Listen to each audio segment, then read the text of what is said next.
სანდრო, ღმერთს ვერსად დაემალებ, ყველაფერს ხედავ. ოე, ეს თქვენი ხო არა? შენია ბიჭო?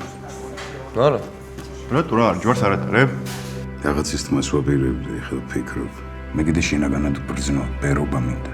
მაგრამ მე თუ წავალ ამ გზაზე დარწმუნებული უნდა ვიყო, რომ შენ კარგად იქნება.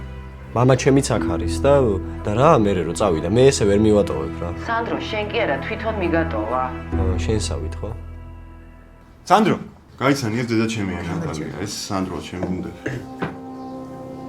შენ ჩემთან არ იყავი სალონში? პეტი მოგავს. როგორ გინდა? ხობის დასანახად რო ცეკვაო, ეგ უკვე ბოზობა და შენ ვაფშე თავმოყარებას უნდა კარგე თუ არც გქონია მანამდე. ლოცვასთან ერთად ხო ხელი უნდა გავანძვიოთ, რომ შევებრძოლოთ გარკვეული. სანდრო, აღარ მოხვედი. ჩვენი სამშობლო პირველ რიგში გვეკუთვნის ჩვენ, ქართველებს. შემოხედე კარგად, ფერიც არ გადავს. მშვიდობა გაქვს? ამჯერადაც აღარ დამტოვა მარტო. ხო მე მგონია რომ მერტი მსჯის. იმიტომ რომ ბევრი ცუდი რაღაცა გავაკეთე.